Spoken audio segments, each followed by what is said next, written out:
Welcome in, everybody. It's the Denver Bronco Roundup podcast. My name is Keith Brugman. We're brought to you by Rocky Mountain Sports Network. We have an amazing sponsor. Their name is Morgan Trinkets. I'm not alone. I'm not going to be just hanging by myself. In fact, man, we might be getting people coming in left, right, and otherwise, because first we got Mr. Trevor Rocket Man Salzman. How we doing tonight, Trevor?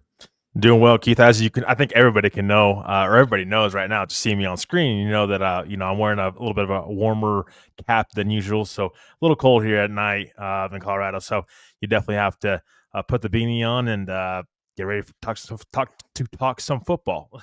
To talk some football, thaw out the lips, Trevor. Yeah, get them all thawed out, man. I mean, it's pretty cold, man, and you gotta, get some of that Lion coffee like I'm doing right now. By the way, I have a great decaf blend as well. If you're looking for some late night Lion coffee, if you're looking for some judgment this evening, man, we got your guy, man, Jody, the Judge Moncrief, coming in last minute, buddy. How's it going? Doing good. Great game last night, on to the semifinals, and hopefully Denver's on to the playoffs in a couple days. Man, we're going to be talking all about it, man. We're going to get the posse all involved as well. We're going to get Paul coming in here early talking about this matchup. We're going to get into the matchup, but the first thing that we're going to get into, and I'll say hello to a few people, we want to get into the Pro Bowl. The Pro Bowlers were announced by the NFL. We had some, and we had some that weren't. And we want to hit that right off the bat as well. And then we'll get right into this game, man, because I think it's all important. We need to hit it all. But Paul's coming in here just reminding us the Chiefs are maybe looking about 10 guys maybe sitting, scared of our cold weather. Laugh out loud, says Scott.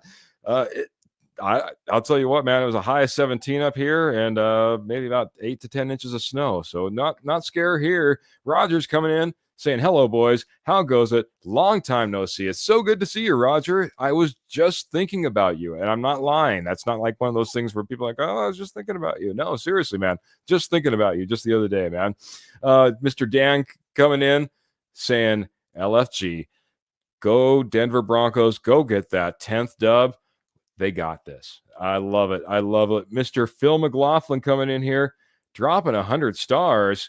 And saying, good evening, Keith and the Rocket Man and the Judge. Let's hope Bo can get at least 2 passing TDs and we can get over 100 yards out of our running backs. Man, I'm going to hold that one for a little bit. Like I said, I want to get into the announcement of the Trevor, I'm going to turn it over to you of our Pro Bowlers that we did get in. And then we can talk a little bit of snubs as well. Yeah, so the Broncos end up having three players named to the Pro Bowl: Pat Surtain, Marvin Mims, and Nick Benito. They also had some alternate Pro Bowlers. That is Mr. Zach Allen, Quinn Meinertz, Mitch Fraboni, Will Lutz, Garrett Bowles, Michael Burton, Bo Nix, and Brandon Jones. And I guess Keith was gone.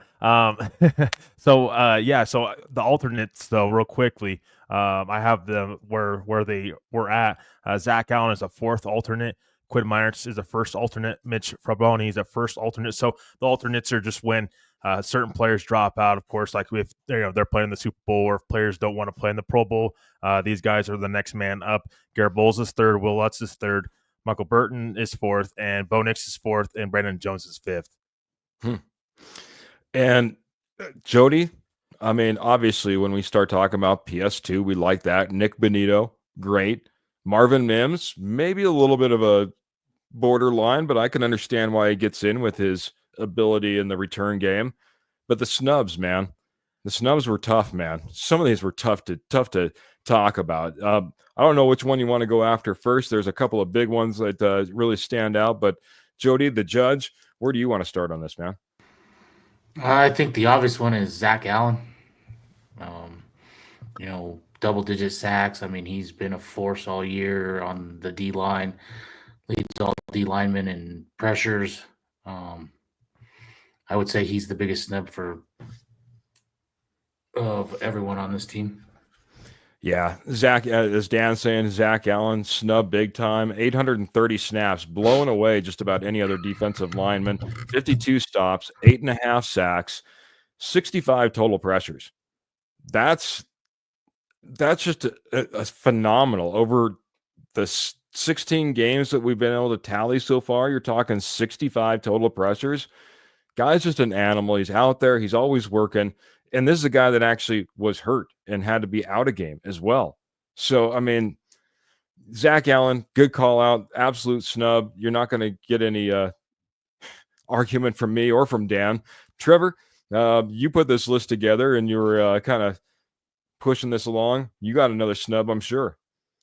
Yeah, I mean, Zach Allen's definitely on that list, but I know you just read off his stats, Keith, but it's also Zach Allen plays 90% of his snaps. There's not many players around the NFL that are able to do that. He's on the field a lot.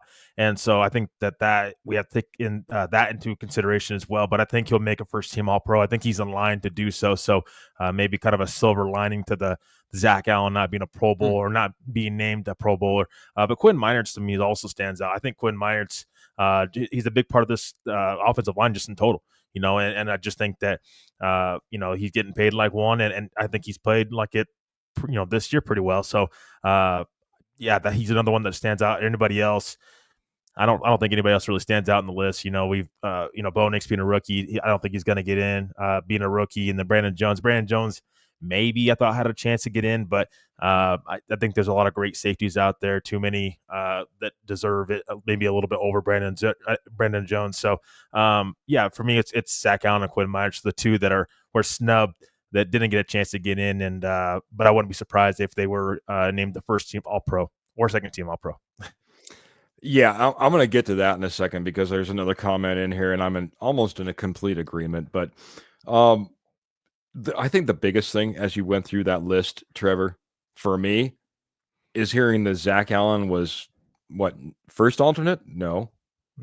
Second alternate? No. Third alternate? No. We're talking about he's fourth alternate. That's the astounding thing right there. That's the slap in the face, man. It's one thing if it's like, hey, it's a popularity contest. As Paul puts it up here, Pro Bowl is a joke. It's become a joke in a lot of ways, whether it's the game that's being played, aka the Pro Bowl or the Pro Bowl Olympics or the Pro Bowl flag football game and Frisbee toss. I don't know what we're doing out there anymore, but it's not the days of old. And as you mentioned, Trevor, and I think we have one other comment in here, the All-Pro, Jody, the All-Pro is where it's really at for me. If you're getting that nod from your peers saying you're the standout, that's the one that means something to me. If I was an NFL player, that's where I'd want my contract to be tied to. Jody, are you expecting some All-Pro nods, though, when it comes to these Quinn Meinerz and Zach Allen's? Please tell me yes. I am. I think those two probably All-Pro, and obviously Pat Surtain will probably be All-Pro in one. Possibly maybe Garrett Bowles All-Pro 2, maybe. Yeah. Trevor, unless Jody had more on that, I'll turn to Trevor and get his thoughts on that. What do you think as far as All-Pro nods? Will our snubs get the nods?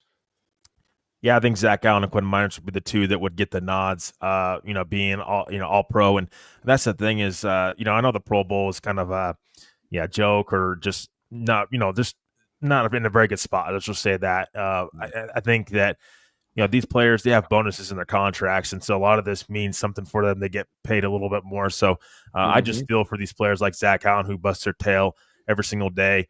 plays 90% of his snaps and is able to continue to put up the numbers that he's been able to do and make the impact that he's able to make. You don't even got, take the numbers out for a second. Just go watch him play. Yeah. You can tell how his impact on the defensive side of the ball. And anytime the Broncos have had success, Zach Allen has been at the forefront of that. So, those are the two, though. Quinn Myers and Zach Allen would be the two that I would think would make, all-pro. Have a chance, at least a legit, realistic chance at making an all-pro. Going from the snub list to all-pro, that is. Yeah. It's still thinking PS2 gets that nod. Anybody else on that Pro Bowl list that you think gets a nod into the all-pro? No, I don't think so. Those are the three that come to mind for me. Isn't that crazy, though? That's the crazy thing. We're talking about two guys that didn't get named first-team all-pro or first-team Pro Bowl that are now we're expecting that, honestly, when true evaluators look at it, these two guys are going to go from snub to all-pro guys. It does kind of speak to the hilarity that is the Pro Bowl. It's just kind of gotten out of hand, in my opinion. And again, when it's a little bit more of a popularity contest, the one that got me was Matabuke making it over Zach Allen. Mm-hmm. I didn't feel like Matabuke was that big of a name nationally. But they up there, East Coast, a lot more condensed area, a lot more people hearing about him. I think that's one of the things that kind of hurt like a Zach Allen, where it's very, very regional, being the Denver Broncos.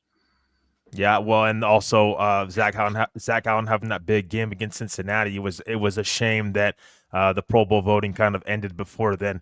I would love to see maybe if the Pro Bowl voting ended after that game, maybe that he would have been pushed up the list a little bit. Maybe he would have ended up making it and being a Pro Bowl. Yeah. Jody, I don't even know why we have to have the Pro Bowl on any particular date. Why do we have to wait? Why can't we just wait till the end of the season? I mean, is anybody like someone said, it's not like anybody's necessarily tuning in to watch the Pro Bowl. It could be, I don't know, it could be in May for all I care. It doesn't make any difference. Why don't we just wait till the end of the season and get the whole game in, or get the whole season in order to try to judge these guys, rather than it's week 15 or week 16 or some odd week? Makes no sense. No, I agree. And now that it's flag football, it's even worse. Yep. Yeah. Well, I was just going to say that's the whole thing, though. It's not even that the players are going there to play the game. It's just that, the incentives they get in their contracts and they get that attached to their names. That's the big difference in all of this. So it's a shame that these guys weren't able to, the guys that got snubbed, and I'm not just talking about Broncos, I'm talking about players around the league that got snubbed. It's a shame that they were not able to get into the Pro Bowl and get that, that Pro Bowl kind of, be making that game and being putting in the hard work attached to their names, so it's something they can look forward to with their contracts and maybe get more money, not just with their current contract, but for their next contract. Yeah, there's only a couple things you really work for as a player in the NFL. I mean, truly, if you're true to what you want to be known as forever, right? You want Super Bowls and you want that jacket eventually, right? Well, if you're getting snubbed on Pro Bowls, that jacket becomes tougher and tougher, because the Super Bowls are really tough to get to. So you're absolutely right, man. This does mean a lot. It does suck when this happens. Hopefully, again, we'll go from Pro Bowl snubs to, like you said, all pro guys, and hopefully that's where the contracts are at. So got to get back into these comments, man. You guys have been lighting it up in here as well. A few new names I got to get to, but one that we all know, we all love, Mr. Michael Ronquillo. We've had Michael Ronquillo, we've had Phil McLaughlin. Those were our two of our three prize winners right there, man. So congratulations, Michael. Congratulations, Phil. Those are in the mail. I'm waiting for Mark Lawrence over on YouTube to get in contact with me. Mark, if you're out there, get in contact with me. We got your prize that we need to get out to you, sir. We need to head on over to this this Chiefs game, though, guys. I kind of said it in the ads leading up in the banner that I forgot to scroll, which is now going.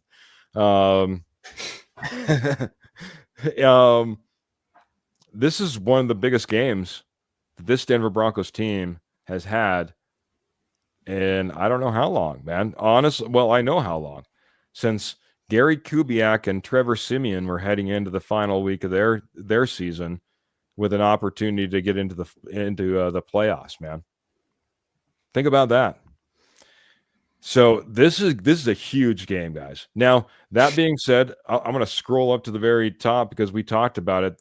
We got some players that aren't going to be playing for the Kansas City Chiefs.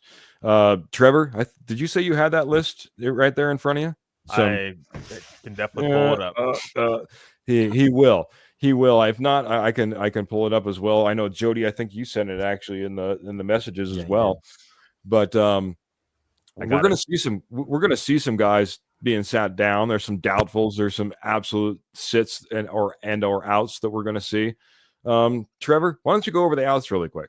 Yeah, so officially out is Isaiah Pacheco, Juwan Taylor, Miko Hardman, Jalen Watson, also Patrick Mahomes, as mentioned earlier in the week. Doubtful is Chris Jones. Well, Patrick Mahomes is doubtful, I guess, but I don't expect him to play. Trent McDuffie, Nick Bolton, Kareem Hunt, George Karofoulos, Travis Kelce, Justin Reed, and Drew Tranquil. Quite a list, man. What stands out for you, Jody? What stands out for you? I mean, everyone. I don't know how to feel about this game, but let's go over who's possibly missing and the opportunities we have, maybe because of that. Nothing. I mean, to be honest, nothing really stands out to me. I expected them to sit starters, but I've been on board with what Denver's been saying all week. It doesn't matter who's on the field. You have one goal to get a win. It doesn't matter how you get in the playoffs, and records are even once you're in the playoffs. It doesn't.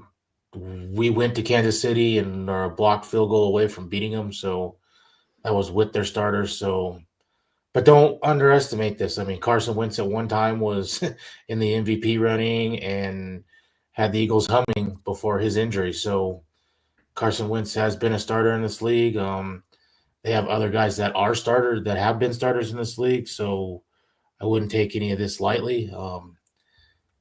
You need to win this game and get in the playoffs.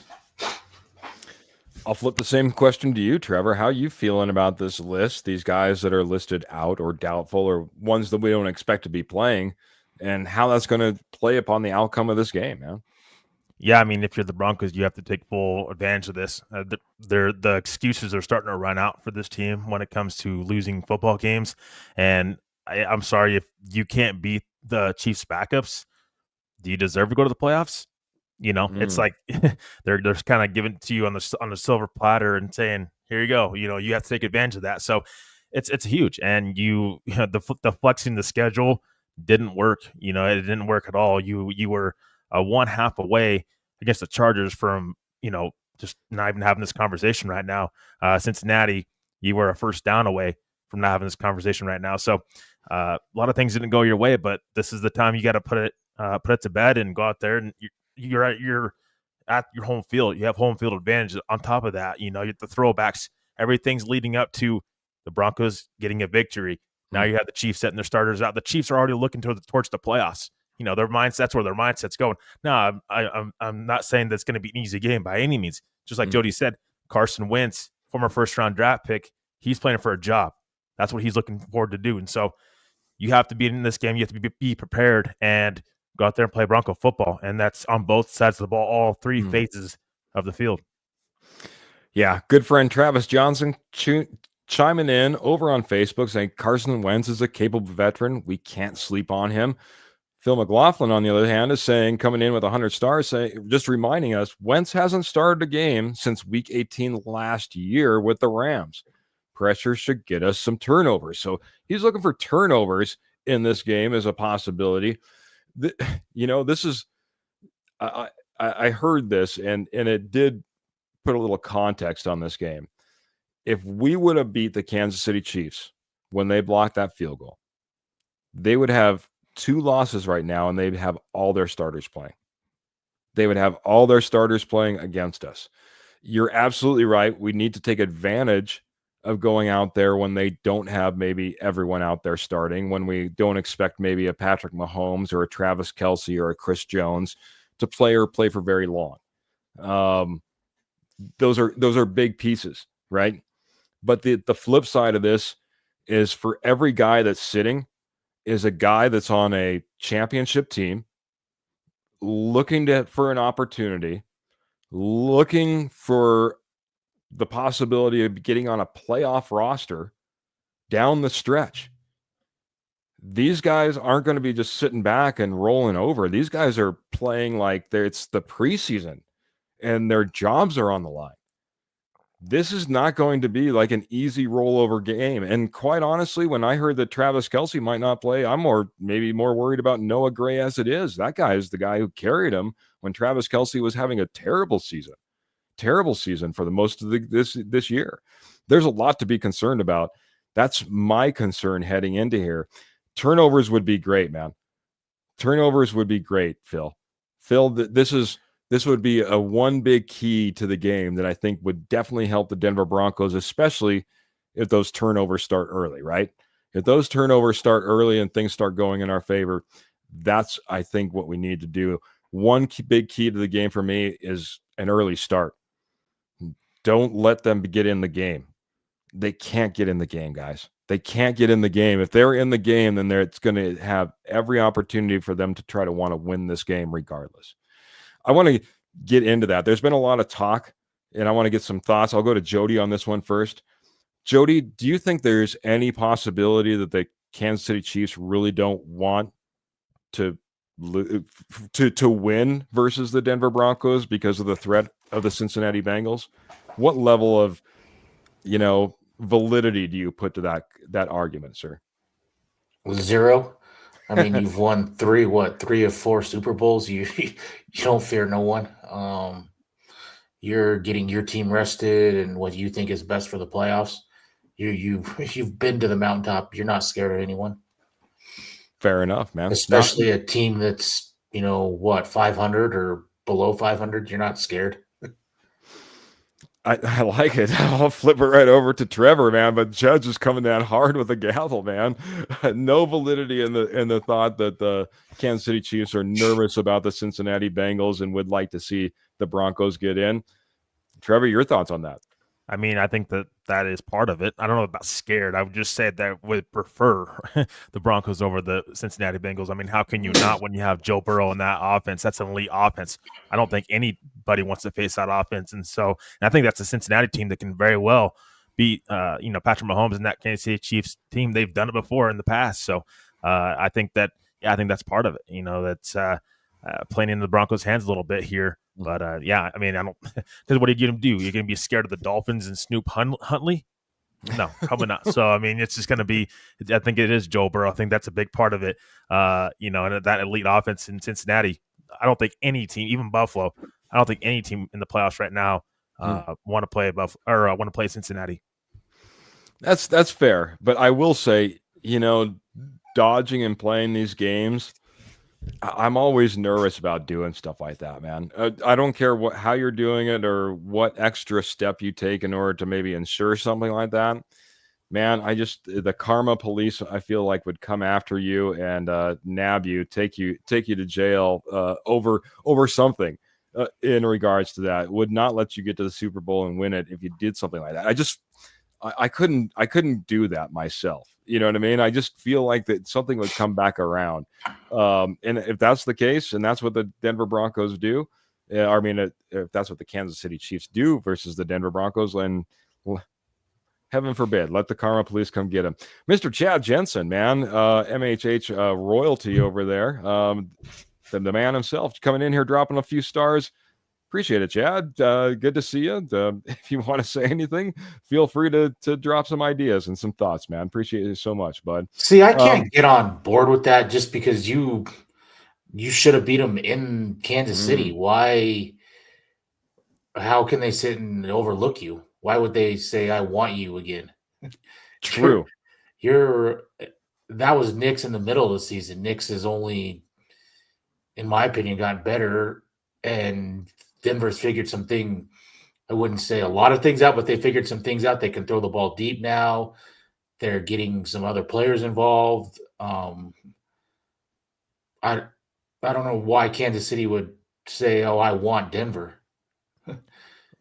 So, I mean, when you're the champs, you're scared of no one. If you don't mind me commenting, though, Jody, I think that the thing is with that is I don't think it's necessarily a knock on Bo Nix and the Broncos. I think it's just the elite talent of that Cincinnati Bengals offense. I mean, you're talking about Jamar Chase, possibly trying to win the Triple Crown as a wide receiver, and also an elite quarterback like Joe Burrow. I mean, there's just you don't find many quarterbacks like that, and we've seen on firsthand how elite Joe Burrow is and how tough he is to be stopped. Yeah, it's tale of two stories. I could sit there and I mean, I'm not going to rule on this. And the judge, you're on one side and Trevor's on the other, but I can see the arguments for both sides, man. I can see the fact that, hey, man, I don't want the Cincinnati Bengals. Joe Burrow's on a tear right now for the last 4 weeks. On the other side of things, the Broncos have not looked good in about 4 weeks. And, but then you look at the other side, probably the game that the Kansas City Chiefs most deserve to lose. I mean, literally, I heard a Kansas City Chiefs podcaster said, well, I was already walking downstairs, get on the mic saying, well, that's a loss. That close to the Denver Broncos beating the Kansas City Chiefs. You want that again? You want that revenge game somehow? I don't think you necessarily want that necessarily, looking down the road at you. So, darned if you do, darned if you don't. The Kansas City Chiefs could be sitting, in a bad position, whether it be the Cincinnati Bengals or a revenge game versus the Denver Broncos down the line. So down the line is the key right there. Down the line. We did have a couple other questions though that came in, and I'll find it really quick, but I'll go over to Jody first on this one. Jody, do you think Riley Moss is going to have a bounce back game versus the Kansas City Chiefs?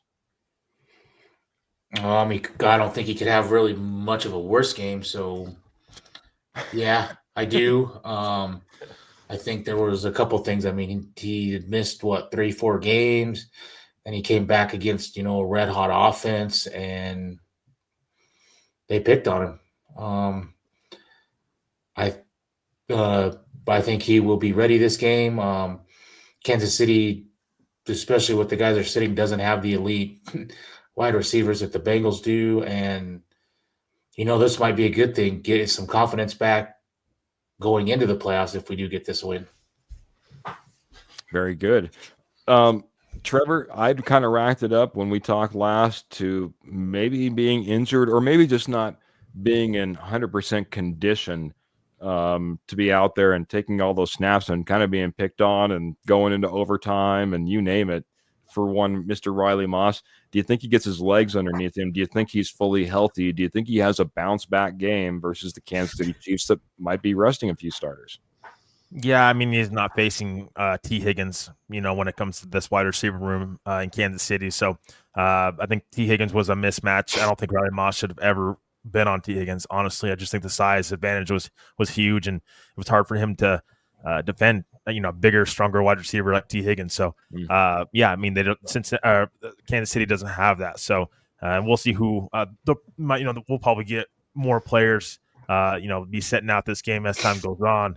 As we get closer to Sunday. But yeah, I mean, I don't see why he wouldn't have a bounce back game against Kansas City. Denver's going to need him against Kansas City, but they're also going to need him in the playoffs as well. So yeah, I mean, I fully expect him to be back, more rest time, like you said. But I think that, you can take something from that experience against Cincinnati and you can be better from that. So I'm sure he's watched the film and, is diagnosing what he needs to be better at and doing to improve. I will say, though, there were a lot of throws that Joe Burrow's had to drop in the bucket to get to T. Higgins. There was tight coverage. Any other quarterback, and those might not be there. So, yeah. I mean, he's had some bad luck this year, just like the first game against Seattle that played to end the game with Seattle. I mean, he had tight coverage and it had to be a perfect throw. Those are little things he'll learn from. I mean, he basically is a rookie. He didn't play at all last year. Fair enough. Fair enough. Not a rookie, someone with tons of experience. That's our amazing sponsor, Morgan Trinkets. If you notice, Pearl wasn't in the comments, guys. Pearl's down. She's out. She's with the flu. So our thoughts are with Pearl right now, but our thoughts are also with Morgan Trinkets. Morgan Trinkets is your headquarters for Southwest Jewelry, Southwest Pottery, State Gold wholesale prices. They've been doing it for 34 years, but right now they're just in your backyard, Northern Colorado, Southern Wyoming, serving you with shows left, right, and otherwise. If you see a gem or a minerals show in your area, my guess is Morgan Trinkets is going to be there, man. But don't just rely on them showing up in your backyard at one of these fantastic shows. Head on over to Etsy, type in Morgan Trinkets Co. That's Morgan Trinkets Co. CO. And right there, you'll see Morgan Trinkets, some of their fantastic offerings. You'll be able to get in contact with Miss Pearl and find the perfect piece for you. Also, if you're looking for silver, they have silver as well, all 100% sterling silver. All shipments over $50, 100% free, and they take major credit cards as well. So check out Morgan Trinkets. That's Morgan Trinkets. Morgan Trinkets on Etsy. You just type in Morgan Trinkets Co. Morgan Trinkets Co. And please go out there, support Morgan Trinkets, support Pearl, and Pearl, get feeling better. Hope you're doing well. And, like I said, take care. It's that time of the year, get your chicken noodle soup and, bundle up around the fire if you can. So good evening to Mr. Rodney Garcia coming in here and saying good evening to us. We need this win. Yes, we do. The idea of backing in with the Saints winning and I forget who the other team. I mean, it's just like improbable. It's not where we want to be sitting there. Man, the one thing that's really surprising me, there's a lot of questions of what we're going to be doing next year.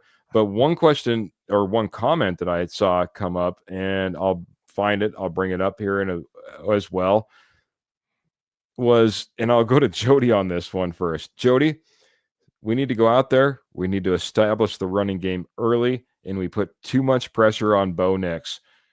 Is that the game plan that we need to go in versus the Kansas City Chiefs? No, probably not, but that's been the game plan all year. So until I see a commitment for 4 quarters to the run game and not, some spotty little runs like we did against the Chargers in the first half and the one drive versus the Bengals last week, till it's committed to for 4 quarters, I've kind of changed my tune, and you might as well give Bo Nix as many weapons as possible and gear up for a massive passing attack, because that's what Sean Payton does. So whether I like it or not or agree with it, that's what it's been. I mean, the fact that he's top 5 and pass attempts as a rookie, and especially with the lack of wide receiver talent and almost zero help at tight end, it doesn't make any sense to me. But that's what Sean Payton's doing, and so until he proves otherwise, that's going to be the game plan for me, or that's what I think the game plan will be. So going against exactly what the comment is, Roger coming in here saying that we need to go out there, get the run game going, stick with it. We like to put too much pressure on Bo. Trevor, same thoughts, man. Is this the game plan that we're going to see, or are you more on the lines of what Jody's saying? I'm giving up on one Sean Payton. He's going to go out there and run his game plan. I don't know that I've given up on Sean Payton and running the football. I just don't think that he's in full belief in this running back room right now. I think you're going to see this team in the offseason try to improve the running back room. I really do believe that, and I think when he gets his guys in there, he'll have more confidence that they can continue to run the football. I've seen them be able to run the football effectively, and I don't understand either why he doesn't stick to it. He needs to stick to it, because you want a running game probably going into Buffalo, in the wild card game. So, I would love to see it, but I'm not holding my breath to it. I still think Bo Nix is going to be heavily involved in moving the football for this offense. He's going to have to play well. But that's why I think that he doesn't want to commit to it or whatever. Just, I mean, that drive last week where McLaughlin just ran it down their throat, and then that fade to Sutton, then he just went away from it. I mean, the way Denver, those first 3 drives against San Diego or the Chargers, that should happen every time. And you've seen how that was effective. But he doesn't.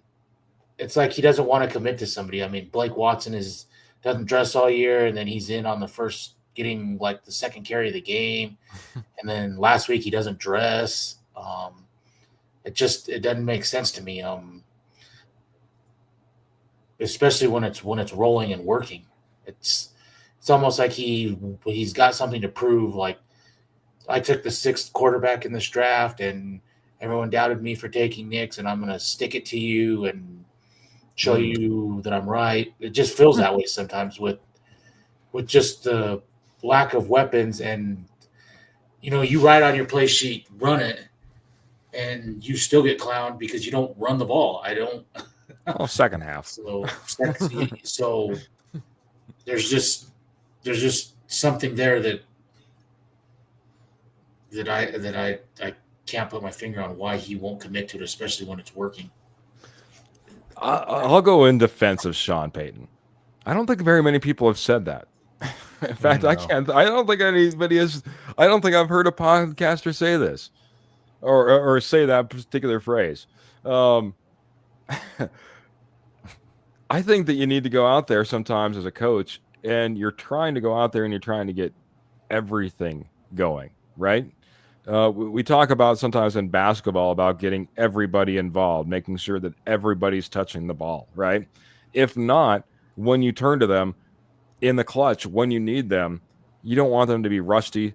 You don't want them to say, well, I didn't get the ball till the 3rd quarter, And I think that there's some, whenever he starts feeling like, okay, we're getting this run game going, okay, let's start to get this passing game going. And then the passing game doesn't get going and we're 3 and out. And he's like, okay, well, let's try to get the passing game going. And then we go 3 and out. And we're like, well, can we just run the ball? Well, now it's too late. We've went 2 series, 3 and out, and everyone's up in arms going, how come we're not running the ball? And now we're down by 10. So we got to pass the ball. But he can help a lot of things, the D especially, give them some rest by running the ball. 100%. Denver's leading the NFL in the most 3 and outs. There's a lot of things he could do to help with it. But the Chargers game is where I pretty much said he doesn't want to do it or commit to it when Blake Watson's getting, carry number 2 when he hadn't dressed all year. That just made no sense to me at all. Absolutely. What does make sense to me is Mr. Patrick Wiltsey coming in here like a superstar, man. Saying aloha, boys, all the way over from the big islands over there, or the small islands, or the islands, our fantastic state that I need to get to at some point. Dropping 500 stars, man. Aloha, Patrick, man. And I'll tell you what, I received my shipment of Lion Coffee. Vanilla macadamia nut with a little bit of fruit in there as well. Fruit extract. Oh, yeah, baby. Loving life. Thank you, Patrick. You're amazing. And thank you, Lion Coffee. If you are a coffee drinker, you need to check out Lion Coffee, man. Lion Coffee. Check them out. LionCoffee.com. Patrick, thank you so much, man. Jumping in here and dropping some stars. We appreciate you guys so much when you can give all of that to us. Martin's coming in here over on YouTube.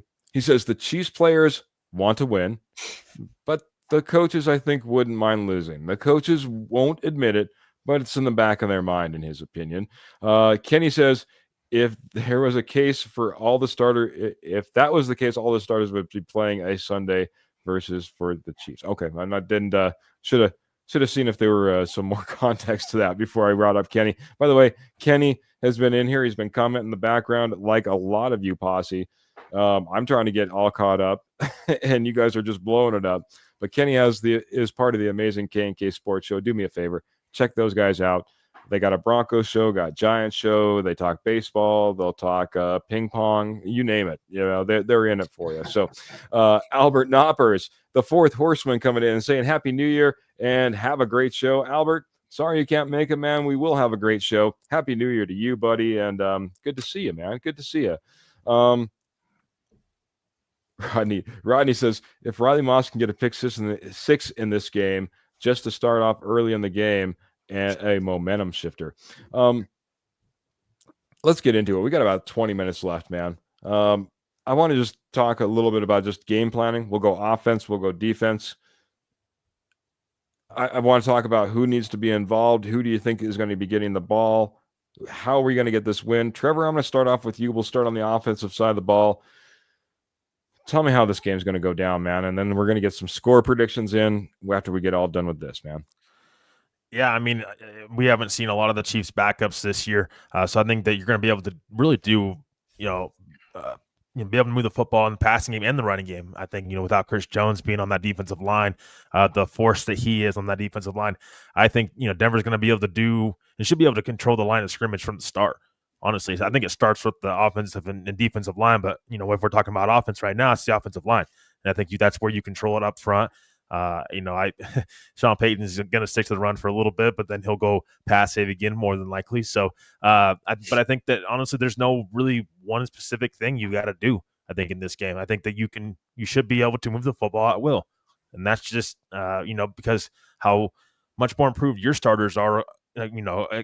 Against the Chiefs backups. I mean, this is the Chiefs backups. You should be able to move the football. If you can't move the football against the Chiefs backups defensively, then I don't know what to say. I mean, you have to be able to move the football. I don't think there's any one particular thing that Denver needs to do, because where the Chiefs personnel is, and it's going to be in this game again, they're looking to the playoffs right now. They're looking to stay healthy.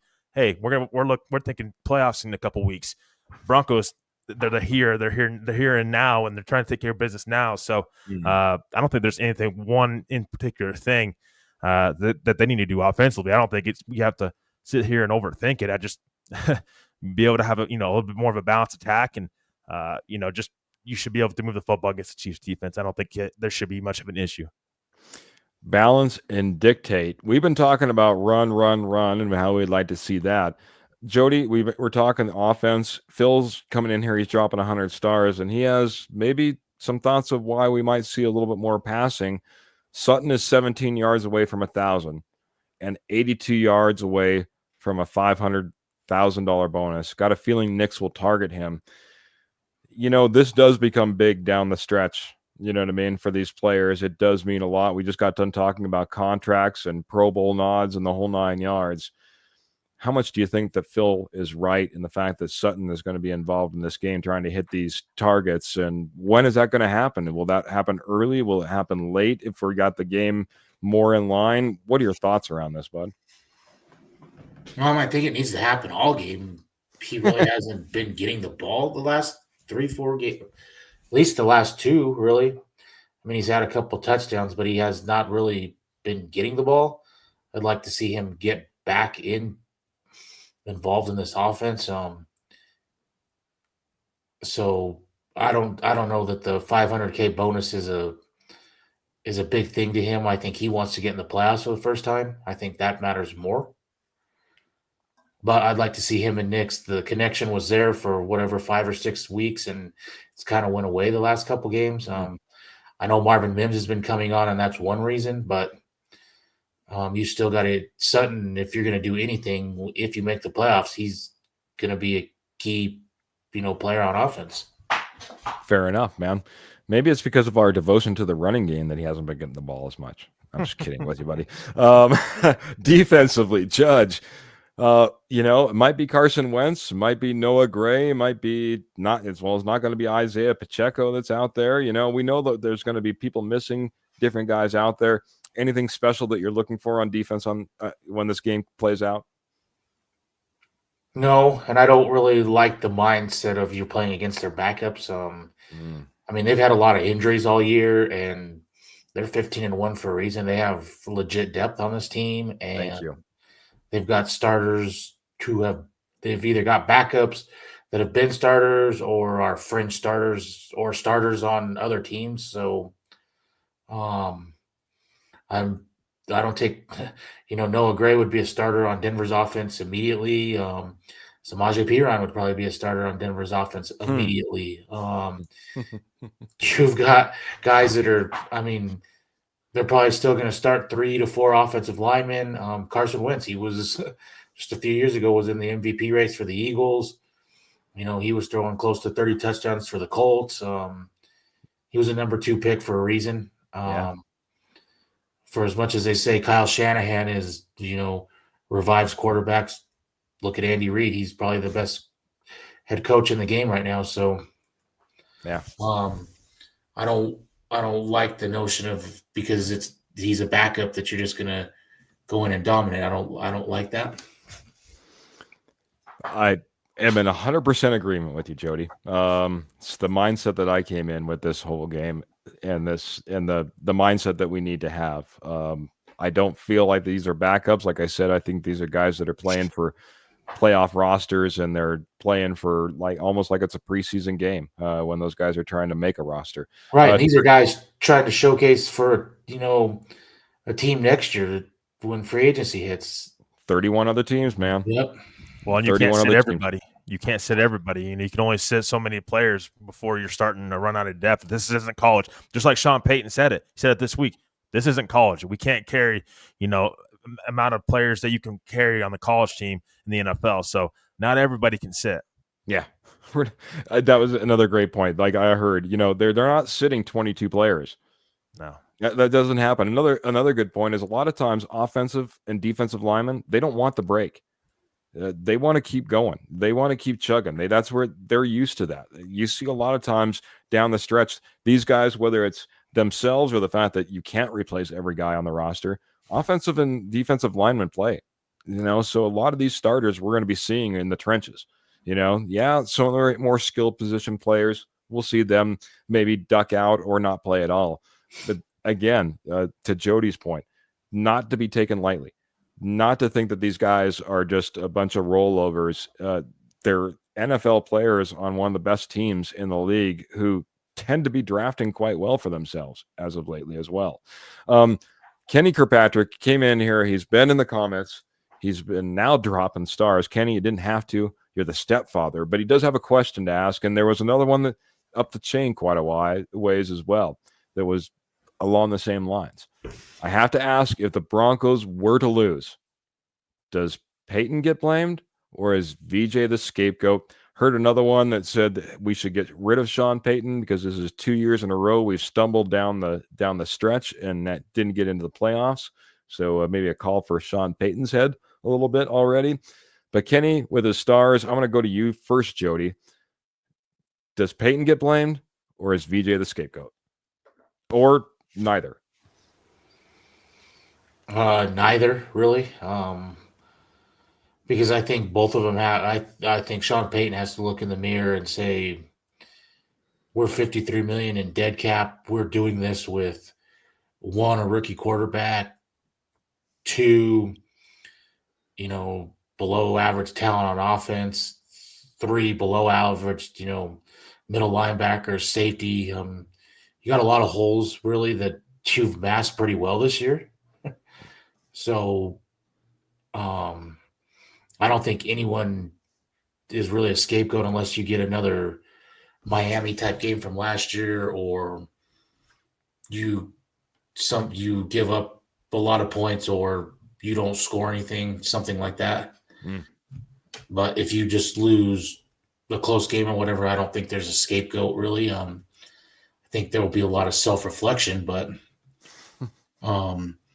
everyone knows, if you're being truthful and honest, that this team lacks talent at key positions that, when it's rolling, but when it's not, it's pretty obvious. Yeah, it's true. That's true, man. I'm going to flip this over to you, Trevor. Do you think that there's blame that comes down? Do you think someone gets scapegoated in some blame? Do you think there's any positions lost because of a loss that comes out this week? What are your thoughts on this? Yeah, I don't think Van Joseph is a scapegoat or anything like that. I think Pat Surtain having a great season that he's having. Also, Nick Bonito starting to emerge. I think the talent that VJ has, he's trying to do the best he can with it. We talk about the offense needing talent. I think the defense is still not where it needs to be talent-wise. I think they can still add talent to the defensive side of the ball. In the last couple of weeks, we've seen, I think, the Broncos' kind of weaknesses on the defensive side of the ball kind of, just put out there on blast a little bit. So I think they can still add talent to both sides of the ball. So I don't think VJ is gone. Sean Payton, no, I don't think so either. As much as I question Sean Payton's offense, I think he's turned the culture around in Denver for the better part of this team. He drafted Bo Nix 12th overall last year. He ate $85 million to get rid of Russell Wilson. You gave up first and second round draft pick for him. That's 2 premium draft picks, and is paying him $20 million. This ownership's invested in Sean Payton. I think he's getting at least another 2-3 years to figure this thing out, and you need to give him time with Bo Nix. You committed. When you got rid of Russell Wilson, this ownership committed to him as soon as they traded for him.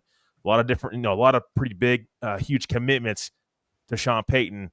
I don't see them moving off of him anytime soon. I think you have to give him time to build this roster out. He's got to see his vision through and see where Bo Nix is at. So I think this ownership group is invested in Sean Payton enough to where I don't think he's got to worry about being on the hot seat anytime soon. And you got to give him time with not all this dead cap money, and give him time with the full amount of, a draft with a full amount of picks. I mean, they're still reeling from the Russ trade, the Sean Payton trade, all the dead cap money from Russ. So if you look at from the big picture, Denver's well ahead of where they really should be. I mean, they were projected 31st ranked roster, 5 wins, last in this division. And for the last 3 weeks to, be sitting in the 7th seed is pretty impressive, really. And of all the losses you've had, besides Baltimore, you've been in close games. You've really not gotten blown out at all this year. You've kept everything close. You're just a few pieces away, and you have to keep that in mind. Albert's coming in, and he's doing exactly what I was going to do, man. I was going to get the call for the score predictions. Our fourth horseman's coming in with his right now. I need to get all of the posse involved. I need your thoughts on this. How's this game going to go down? Are the Broncos going to punch their ticket? Is it going to be close? Is it going to be a blowout? Albert's looking for the blowout. He's looking for a 24-7 Broncos win. I want your thoughts on this. Around these thoughts as far as scapegoat or placing blame. Kenny's saying, I think VJ is the scapegoat, but Payton should get the blame. You said it all year, Jody. Run the ball, but let's hope that doesn't happen and you just get in the playoffs, man. And I like that. Martin is probably tugging at my heartstrings. Maybe me and Martin are a little bit closer in age, because it sure feels like it with his comment. He says, I'm so tired of all the coach blaming in the league. Sometimes the players have to execute better. The problem is we fans can't think rationally after a loss. And I'll tell you what, man, we get these emotional post-game shows that we're going to have. I'm sure it'll be an emotional post-game show this Sunday as we go live right after the game. One way or the other, man, I'm hoping it's only one way, right? Hoping it's only one way. And that way would be that we're talking about that fantastic win. But that being said, we're going to go live either way. There was one other one that I just wanted to think that I got those are the two that we had in regards to that. Guys, gals, a lot of people jumping in. We had Karen in here a little bit earlier, and flashed a couple of her comments on there saying that everyone should like the page and share the page, and we appreciate that a ton, Karen. And sorry I wasn't able to get to everyone's comments. You guys are just absolutely blowing it up. I want to run through some of these predictions here. See how many of these we maybe agree on. Maybe we all have the same ones. It doesn't look like we have all the same ones. Rodney's coming in. He's got a 24-17 Denver win. Paul just making it difficult on us. A 30-30 tie. Oh man, that'll be a post game. That'll be a post game if we go in with a 30-30 tie. Phil coming in. 24-17 for our Broncos. Michael Ronquillo looking at a high-scoring game, man. Broncos 31, 27 to the Chiefs. Looking all wins for us so far. Rogers coming in saying 24-20 with a Broncos W. Karen's coming in 28-27 Broncos, but I'm not putting money on it. And Scott 28-20. Broncos win there as well. Dan's coming in. That's our first repeat. No, that's not. Maybe it's a repeat. I can't remember. Dan's coming in 24 for the Denver Broncos. Kansas City 7. Jody, the judge, I'm going to turn to you first, man. I want to get your score prediction before we get out of here, wrap this show up, and say some goodbyes. I think it's going to be somewhere like 20, 28-13. I think Denver knows what they have to do. Sean Payton, I think, might be forced to run the football to get points on the board, something he doesn't want to do. I've said it before, he'd rather lose doing what he wants to do than win doing what he doesn't want to do. But he knows that this game's big. This will be 3 years in a row, counting New Orleans, that he hasn't made the playoffs. So this is big for him as well. And, it's big for Bo Nix. Get in the playoffs, get a taste of what the playoffs are like. Whether you do good or bad in the playoffs, doesn't really matter. Get a taste of what playoff football is, and, that's something that'll keep them hungry. So I'm going to say like 28-13. 28-13 says one judge. Got to get the Rocket Man's thoughts on this, man. He's always a tough judge, but he's been saying that we should get this win, man. Do we get the win, Trevor? Yeah, I mean, like I said, this team has exceeded expectations, I think, for most of us. I had them as a 7-10 team this year. I'm talking about the Denver Broncos, of course.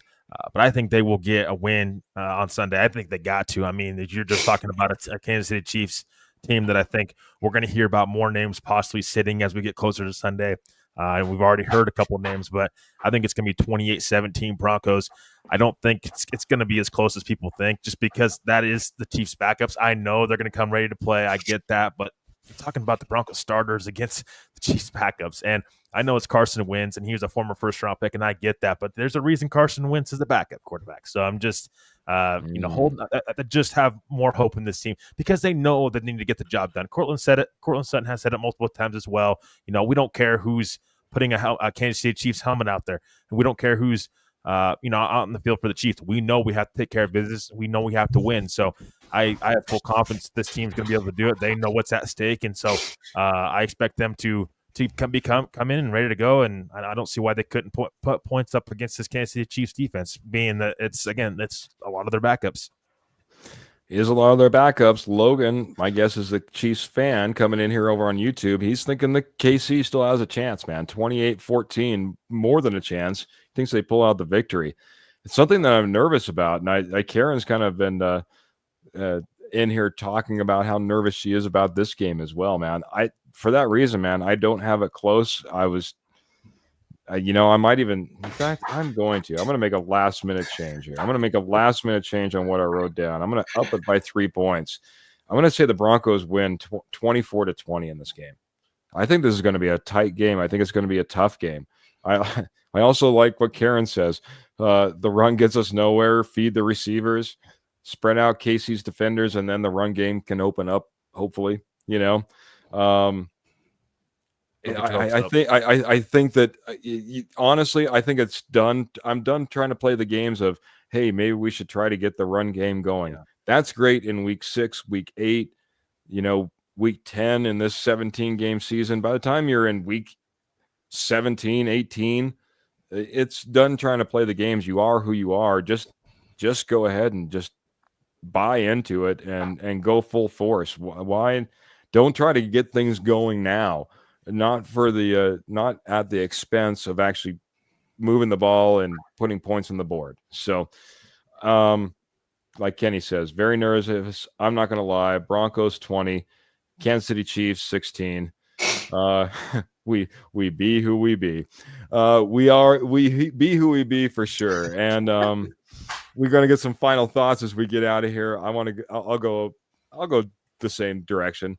Jody, Judge, get some final thoughts before we get out of here, buddy. This is really a must-win in my opinion.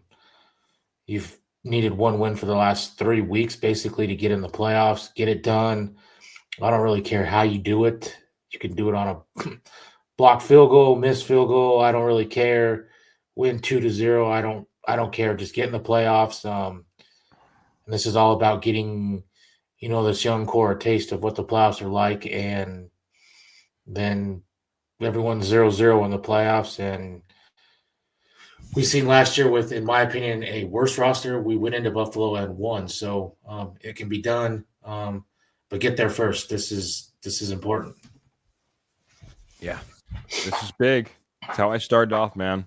Probably the biggest game since Trevor Siemian and Gary Kubiak were out there trying to lead the Denver Broncos to a playoff,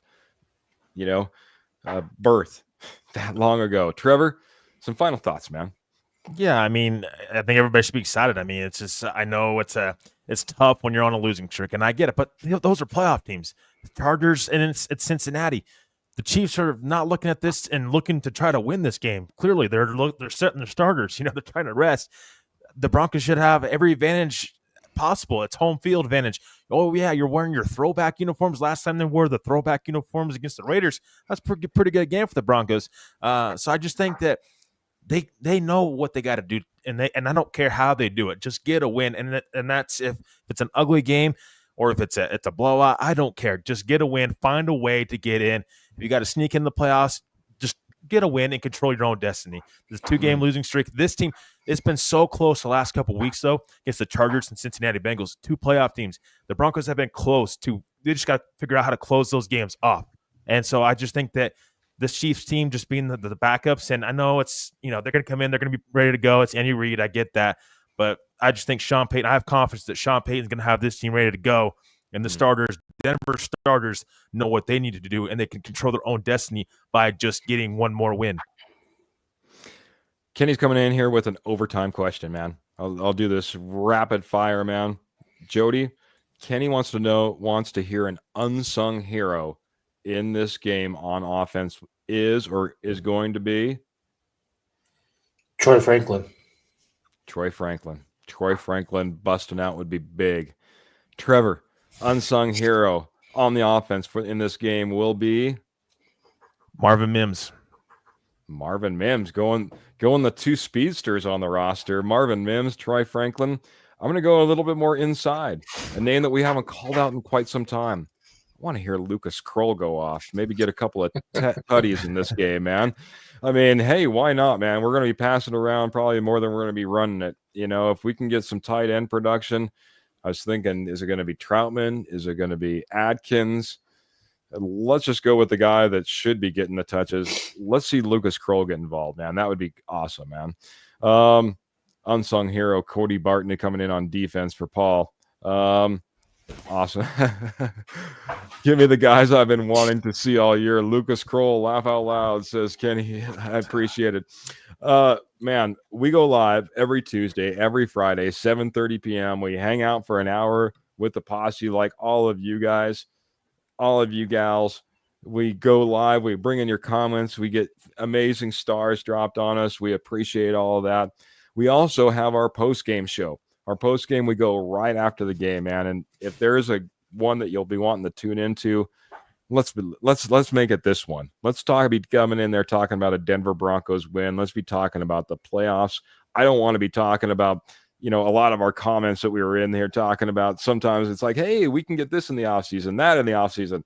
I want to forego all the offseason talk as long as possible, man. I don't want to worry about any of that for a few more weeks if I can. So let's go out there. Let's get that W. Then come in here and join us right after the game for that podcast. Can't wait to see you. Remember, head on over to our fantastic sponsor, Morgan Trinkets Co. over on Etsy. We're part of the Rocky Mountain Sports Network. We appreciate you for all the likes, shares, and subscribes that you've been giving us. And there's only one way that we get out of here. Until we see you post-game, make sure you keep those boots in the stirrups, guns in the holsters, and the Denver Broncos in your hearts. Until next time, we're going to get out of here. Have a great night, everyone. Mile high salute. Can't wait to see you next.